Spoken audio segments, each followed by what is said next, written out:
Hi,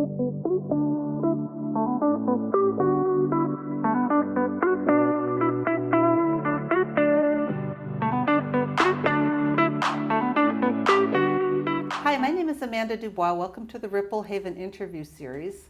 You guys are in luck today because I am going to interview my really good friend Lara Zarowsky, who is the executive director of the Innocence Project, but it's called something different now. The Washington Innocence Project. The Washington, it used to be the North. Innocence Project Northwest, we changed it. The Washington Innocence Project. And so I'm just going to dig right in. What is the Innocence Project?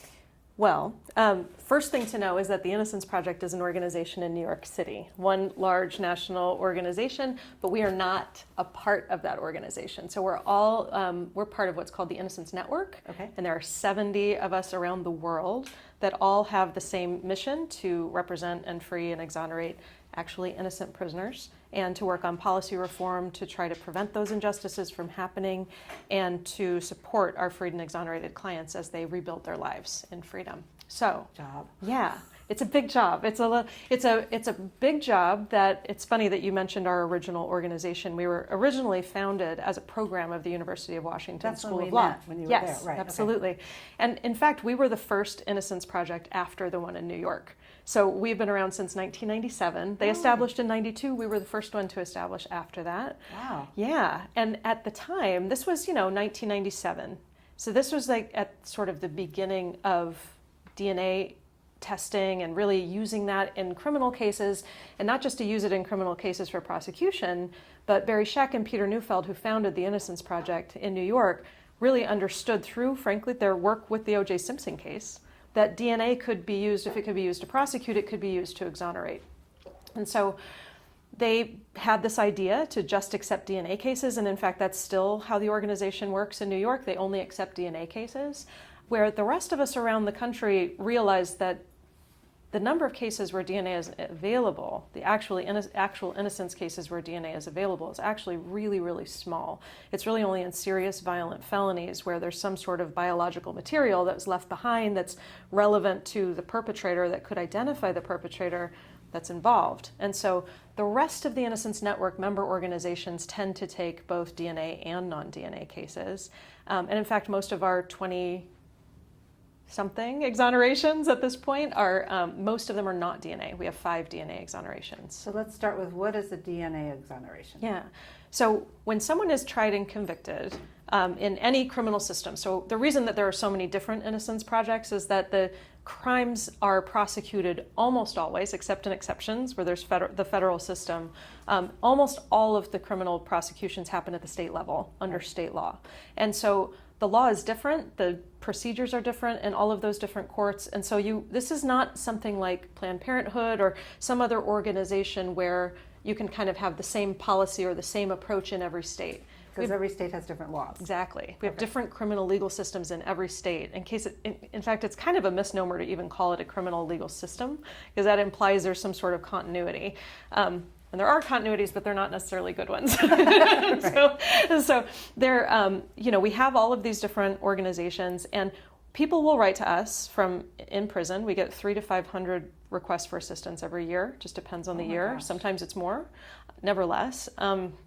People will say, "Hey, I was prosecuted for this crime. I didn't do it, but I was convicted anyway." And so we will look into that case to see whether there's any kind of newly discovered evidence, and that's a very particular term of art in Washington. It means that there's some sort of evidence that was not available to be presented in court at the time of the trial. Which would be maybe DNA evidence. DNA, exactly. Okay. And so if somebody in the commission of a crime, there's some sort of biological material left behind, and in a sexual assault, that may be a particular kind of bodily fluid, but also the technology has become so sensitive that we now have what they refer to as touch DNA. So just by sitting here, by putting my hand here, my DNA is now on the arm of this chair.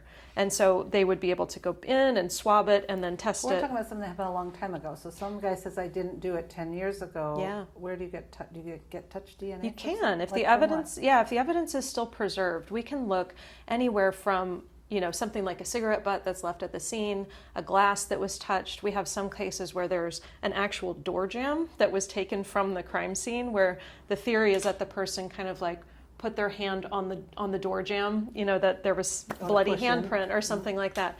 So any place that we can think that we might be able to swab or to actually get some sort of evidence from there.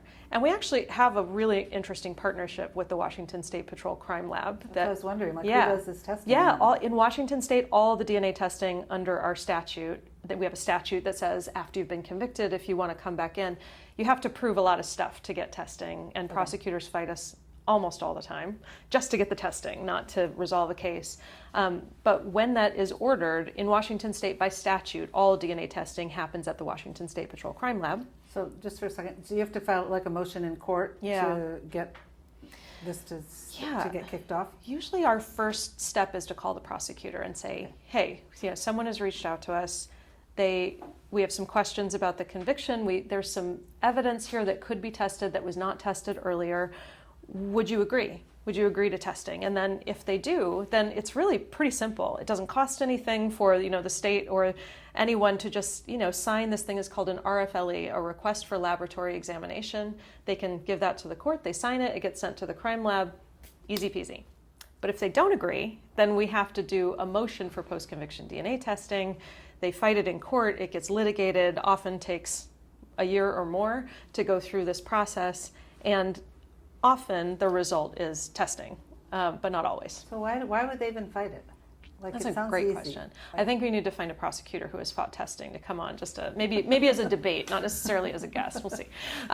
It's a really good question, especially given that it takes no state resources beyond. In fact, because of our partnership, we're under a federal grant with the State Patrol Crime Lab. Oh wow! Okay. So not only is it not costing the state anything to go through that process, in fact, it only costs the state, and truly the county where we're trying to get testing, it only costs them if they fight us, and yet they still fight us. And so one of the things that we're hoping to do in the coming legislative sessions, maybe the upcoming legislative session, is to propose legislation that just makes it a presumption of testing. Why are we not just presuming? It saves money, right? It saves a lot of money. I mean, just the litigation costs of fighting it, and on top of that, the time that the person has to spend in prison waiting for that. Exactly. It really exacerbates the harm. And I think that one of the difficult things about doing this work is often hearing prosecutors or law enforcement, especially prosecutors, have this angle that, well, we do this for the victims.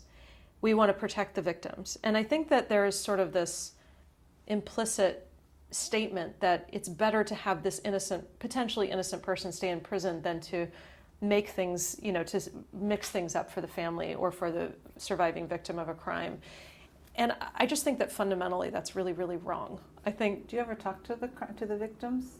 I mean, do they ever get on your side or support your work? Within the Innocence Network, yes, absolutely. In fact, there's a really interesting, but for our clients, no, and we actually have sort of an ethical obligation we would absolutely welcome the opportunity to meet with or sort of help them engage in a healing process or any number of things. If any of the victims of the crimes of which our people were wrongly convicted, if they wanted to engage, we would. But out of respect and sort of wanting to make sure that we have best practices in place before we would do that, we don't reach out. Okay. We do provide prosecutors' offices with materials from an organization called Healing Justice that was established by someone who was the survivor of a sexual assault for which the wrong person was convicted. And so she started this organization to as a restorative justice platform to bring together everyone who's been impacted by a wrongful conviction. So what is restorative justice? That's a buzzword that we hear a lot now, but some people might not know. Well, and I'm no expert in restorative justice, except that it starts with the premise of bringing people together when something has created harm, when there's been a harmful situation, whether that be a crime or a wrongful conviction or any kind of sort of trauma where more than one person is involved and there's some consequences, some emotional consequences from that. It's a process where those people come together to try to find that common ground so that they can heal. So it's an opportunity to ask questions and to answer questions and to sort of get more on a human level where both sides are taking accountability for their role in things, or it's really just based on this idea of what I consider true justice. This idea that to the extent that justice is healing, and this is where that organization, Healing Justice, the name kind of all fits together, if we consider justice just the fact that someone was convicted for a horrible thing that happened, or if we consider justice just the fact that a human being, even if they did commit the crime, is in a cage, then that's something we can do. We can say that on paper. We can say that this is what our society values as justice. But how are people actually feeling at the end of that process? Does anyone feel that that conviction, maybe it takes some fear away, maybe it provides some sense of closure, but does it? And if there's any question of whether that person was the actual perpetrator, then you have a really false sense of justice in that situation. And not only that, but there has actually been an exacerbation of harm. There's been a fuller injustice, what the people sometimes refer to as the concentric circles of harm that come from this.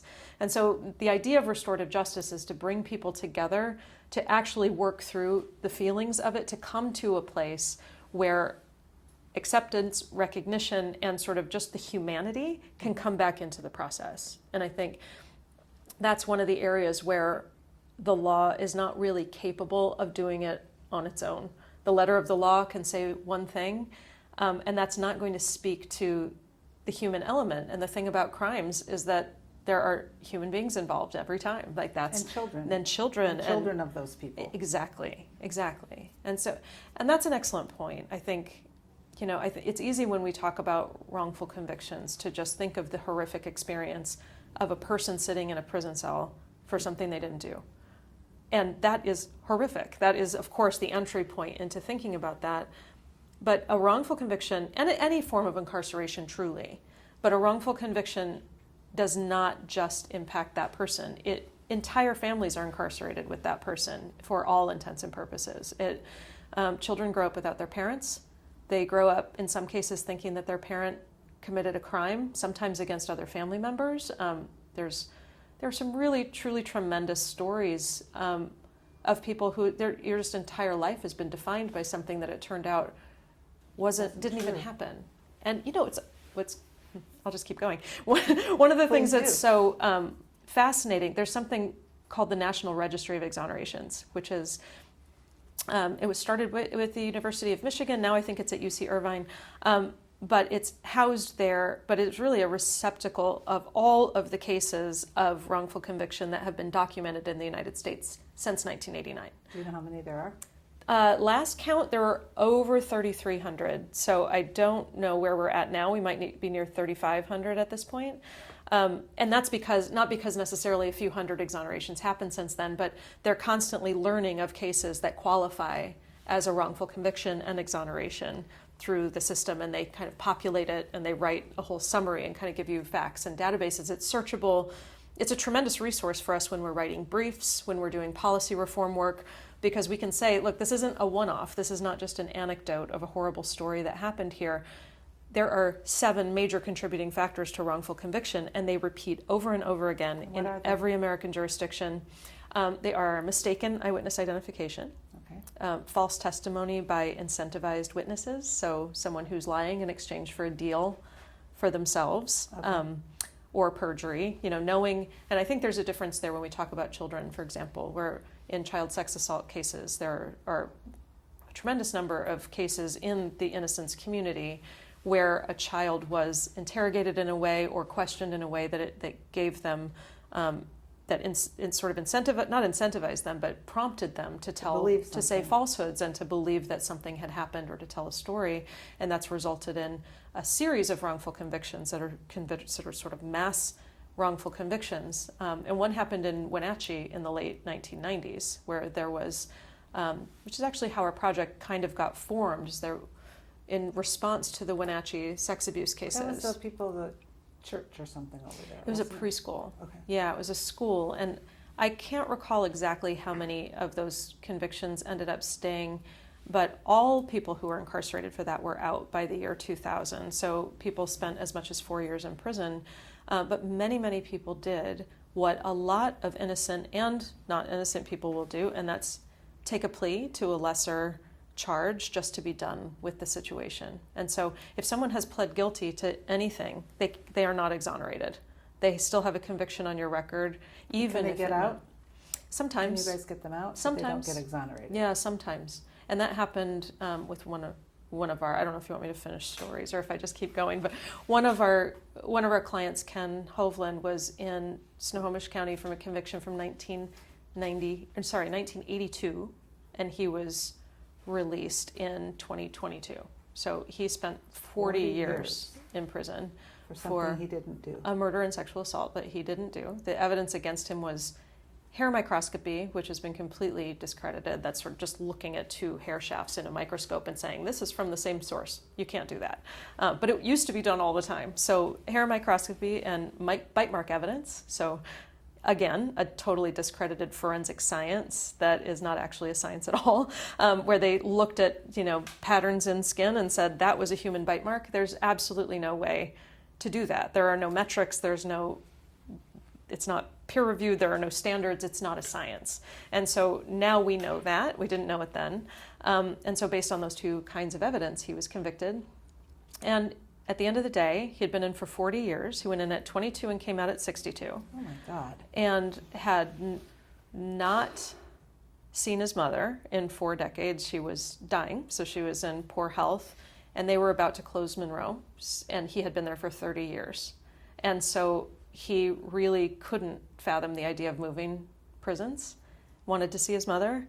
And so in exchange for a lesser charge, a second-degree murder with no conditions, they released him. So he was released after 40 years. And that's not an exoneration. And I think that's a really important aspect of our work that's sort of growing over the years. It feels really good to see those news articles and what's turned out to be a very rare circumstance where law enforcement or prosecutors acknowledge the wrongful conviction and apologize, and then there's just sort of this agreement. In all of our exoneration cases, with the exception potentially of those Wenatchee cases that I just mentioned, where it was sort of widespread understanding that these children had been interrogated in a way that was abusive to them, that led them into this whole scenario. Actually, the child interview protocols in the state changed because of that case. And so that implicated some actual change, which was great. But other than them, I think we have maybe 3 of our clients where the prosecution acknowledges that they were wrongly convicted. And these aren't like the same prosecutors, so they've got some personal vendettas. Sometimes they are. Sometimes they are. Rarely, but every once in a while they are. We have one. We have one that I think will be in the state Supreme Court soon that I hope, because it really needs attention, where it was a single perpetrator sexual assault case, and the DNA came back and not only exonerated our client, but identified the actual perpetrator in CODIS. And the state's theory is that somehow our guy transferred the actual perpetrator's DNA to the crime scene while leaving none of his own. That's the state's theory. Oh my God, how long has this guy been in prison? 13 years. Jesus. Yeah. And this was a case that 13 years ago, and I think about the victim in this case. I mean, we haven't quite gotten to how I got to this work, but when I think about 2 things, a child being hurt, and that's bad enough. It's bad enough. If a child is hurt, that's horrific. If a child is hurt and the wrong person is convicted for doing that harm, and the bad guy is bad guy's still out there potentially, and we know often continuing to victimize other people, and another life has been destroyed, the person who was wrongly convicted. So the first case that I ever learned of was the West Memphis 3 case that happened in the mid-1990s. It was 3 teenage boys who were convicted of murdering 3 8-year-old boys. And they were very clearly suspected because they were weird. There's documentaries made out of it. There's one of them, Damien Eccles, would wear trench coats. They listened to Metallica, and they were in West Memphis, Arkansas. Well, there you go. Right. And you would even hear people, there were documentaries by HBO that were made about this called Paradise Lost, which is where I learned about these the first time. And you would hear people on the tape just say, well, obviously they did it, just look at them. And I was the same age as the person who was the lead person, Damien Eccles, got the death penalty. He went to death row for, I don't remember how many years, I think it was 16. And the other 2 got life plus 40 years, I think. And all based on the false confession of one of them, who had a very low IQ and was pressured by law enforcement and made up this incredible, truly incredible story about how they engaged in this satanic ritual abuse of these children and murdered them. And it just made that up? Absolutely, yeah. Because then the DNA showed that they didn't do it. Well, actually, the DNA in that case was just granted testing, no kidding, months ago. months ago. They had to fight for many, many years.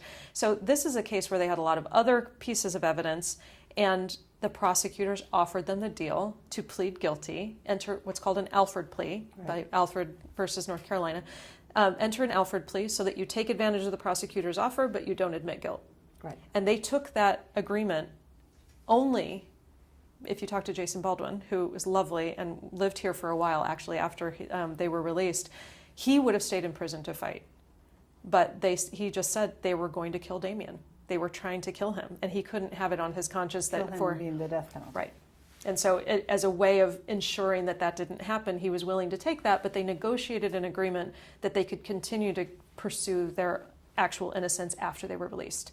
So they have begun, as DNA testing has become more developed and more sensitive, all of the evidence from the crime scene, it involved water, there's all kinds of difficulties, but they were able to finally secure DNA testing that I believe is in testing now. So we will see if they ever get to be completely exonerated. But this is sort of the Sophie's choice. I don't know if that's the right metaphor here, but like the choice, this sort of impossible choice that someone who's been incarcerated for something they didn't do is offered. Sort of like, okay, well, I didn't do it. I want to keep fighting, but I'll let you out now if you'll just plead guilty and we'll dismiss. Otherwise, you have to trust that the process is going to work well. Even if you get a new trial, you're rolling the dice. Do you think you might be convicted? Of course, you already were convicted once. And so at what point should we ask people? I find Alford pleas to be completely unethical. I think, personally, that if law enforcement and prosecutors in West Memphis, Arkansas, actually thought that these 3 young men murdered 3 8-year-old boys, they would not be letting them out of prison. I just don't believe that they would be doing that. I think they would be fighting everything they could to keep them in prison.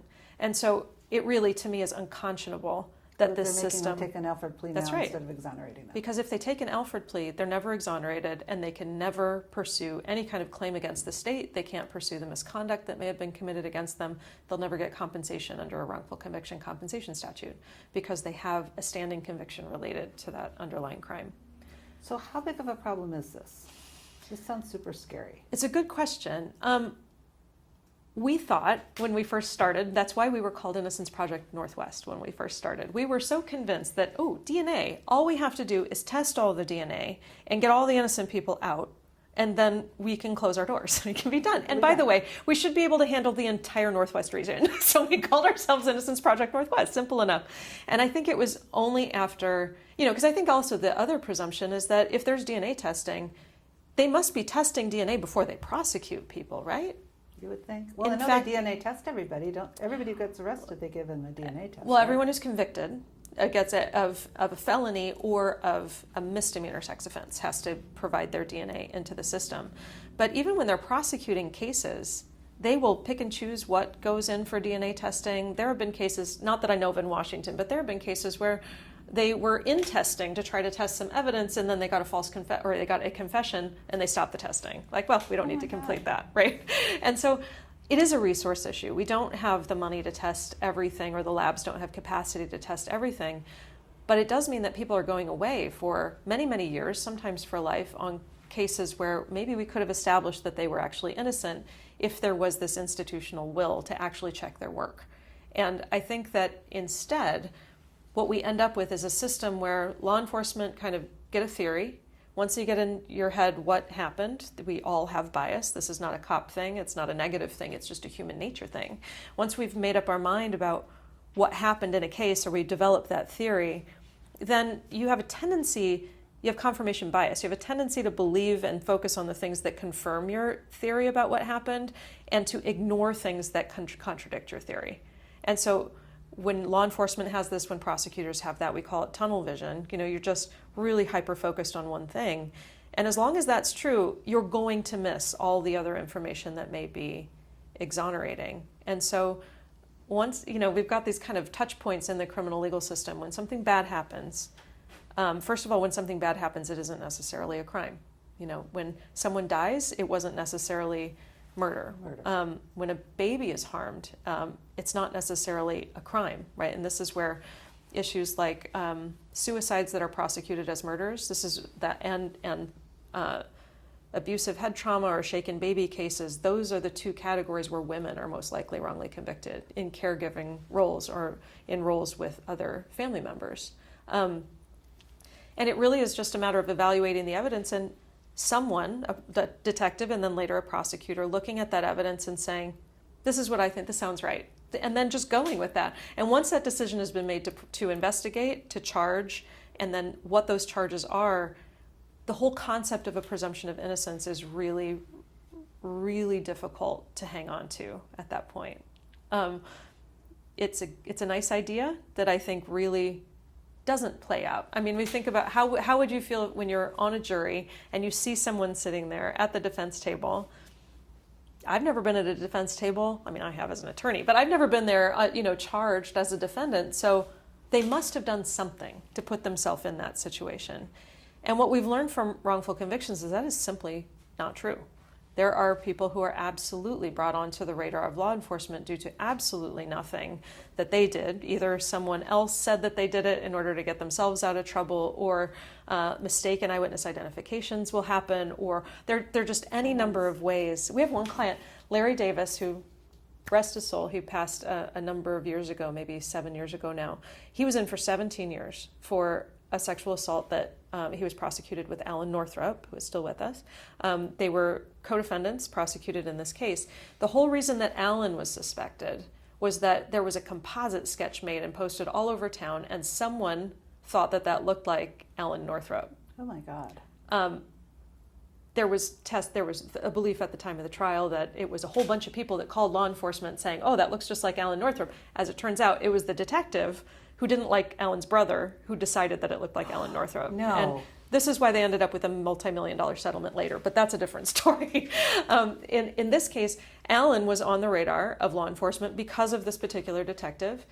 Larry was on the radar because he was a friend of Alan's that was taller than him with blonde hair, which made the two of them match the description of the perpetrators in this case. Yes. Larry had no connection in any way to any of it, neither did Alan. But it is even more attenuated for Larry because the only reason he was even suspected is that he was a friend of the person that was their guy, the guy that they were sure of, and then he fit the physical description of the partner. It truly, and that testimony, that was the only thing it took to get them convicted.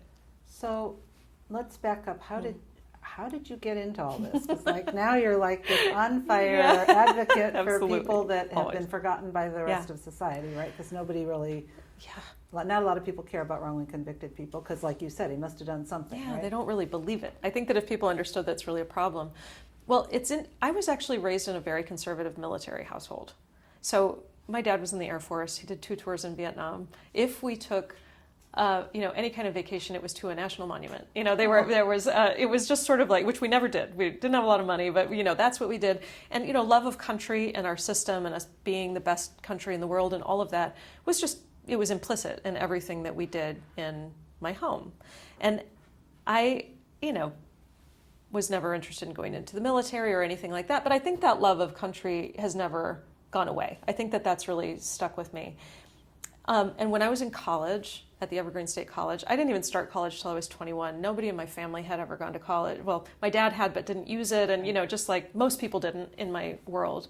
And when I was in college was when I saw that documentary about the West Memphis Three. Oh. And I, friends of mine who are actually oddly connected with Pearl Jam that I didn't even know. So I've got this crazy kind of full circle experience with that band because their foundation supports our work now. So it's very interesting. But when I saw that documentary, I couldn't fathom that this happened in the United States. This was 1999. This would have been 99 when I saw this documentary.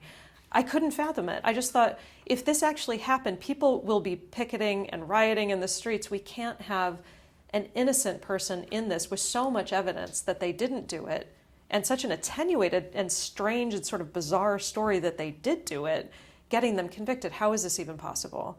I had worked for attorneys before going to college, between 19 and 21, I had worked for attorneys as an administrative assistant, and no offense to any attorneys in the world, I swore after that experience I would never go to law school. It was a difficult environment to work in, and I swore up and down. But when I got to law school, I found myself sort of interested in constitutional law, sociology, economics, how all of it kind of plays in together. So when I learned about this case of wrongful conviction when I was in college, it sort of gelled into a mission. And my sense was, there is no way that the death penalty is still going to exist by the time I'm out of college and if I go to law school through law school. But I'm still going to put myself in that direction and just sort of fill in the gaps wherever it feels like it's needed. Because I think I got that sense of injustice that just any American should feel if we believe that we are the system that we are, if we're really about justice, if we're really about freedom, if we're really about all of those that things. Was before law school. I was. That's interesting. I was way before, and I think I didn't necessarily see the law as the way to get there. I think I saw it as a necessary evil in a way. I needed to have the skills to actually get in there and understand what was really happening in those courtrooms. When I was following the West Memphis 3 case, I didn't understand so much of what was happening, and it felt so important. So I realized I needed to do that, and so I actually clerked in the municipal court in Seattle for 3 years after college to kind of prepare and figure out if the law was anything I could be anywhere near. And that was eye-opening, not in the sense of anything about actual innocence, although there was plenty of that. It was just this, really just witnessing the machine that is our criminal legal system at the misdemeanor level, and how everyone just pleads guilty because it is the path of least resistance. And that is not reflective of what actually happened. It's just that your life will be destroyed if you spend more than a night in jail. So you're going to plead guilty and just sort of like keep your life going. Otherwise, there's so much at stake for just an accusation, just to be accused. And so that really influenced my view on the system, while still, really understanding. When I thought about the West Memphis 3 case, the thing that really hit me was not only that these boys that I identified with because we were close to the same age, I also listened to the wrong kind of music and kind of was like the kid that got followed around the stores because I was poor and didn't wear the right clothes or whatever. I identified with that. But I think what was so difficult was just witnessing the agony of those parents and what that must feel like to have your 3 8-year-old boys just gone, and in this horrific way.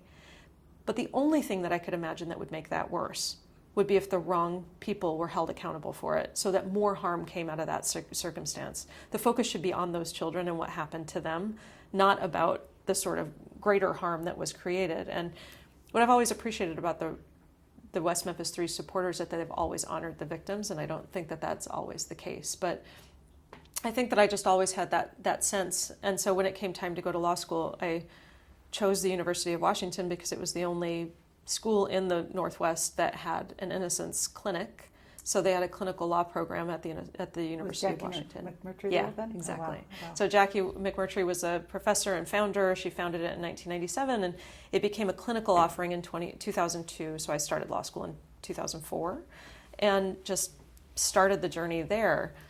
But I think after my experience with the municipal court and just seeing what a machine that was, and seeing how public defenders, I hate it when I hear public pretender. I have to say that. And I understand why that because that's a sort of a thing that people say. Yeah, sort of people will say they don't really do their job, they don't really care. They are so incredibly unconstitutionally overwhelmed with cases that they can't possibly give the attention that every case truly deserves. However, I have never met more passionate defense attorneys than public defenders. They are not getting paid by the hour, and they don't sleep. I have never seen it, but it's also really inhumane. It's a terrible way of living, So I think what I witnessed in the municipal court was I had the opportunity to be the clerk in the mental health court. And that was such an interesting experience because it gave me the opportunity to see how a policy decision, a decision by the courts to treat this particular category of cases differently. These cases where someone was not in the system because they were a bad person or because they had done something intentionally wrong. They were there caught up in the system because they had a serious mental illness. And so it was this appreciation within the system that maybe there's a reason to treat this conduct differently. And I had that experience for about a year where I got to sit in that court and just experience what it was to watch watch recidivism rates go down, watch people get engaged in treatment to get connected with housing. And it was a beautiful thing. It was a very good way of ending my tenure there, because being in the King County Courthouse jail calendar doing arraignments for the first couple of years was rough. Or night court, which was a thing for a long time. But then being in that experience, I actually had the perspective, I don't think I want to be a public defender or even do capital defense. I want to do policy reform work, because I saw that as a way of being able to impact a lot of people by your efforts. Whereas the efforts are absolutely noble, and I admire every public defender out there for the work that they do, and the impact they have on those individual people can't be overstated. And you're a success if you've been able to help one of those people. And I thought that my efforts and my personality maybe would be better suited to going more onto the legislative realm and trying to make statewide changes or raising the specter of these issues. Because I don't ever hear innocence, for one thing, ever being talked about in criminal justice reform spaces prior to now. It's always like, there's more crime in my neighborhood, everything's terrible, we need more police, we need to knock it down. And yet that wasn't working. And so the idea of being able to identify what those major contributing causes of wrongful conviction are, and then as a movement in every state trying to get that change in place, to recognize that this isn't good evidence, that this is going to contribute to the wrong conviction. This will give you bad evidence, law enforcement. To try to do that is really what the Innocence Network is all about. All of us individually in our different states kind of just working on our individual systems and trying to do what we can to improve it.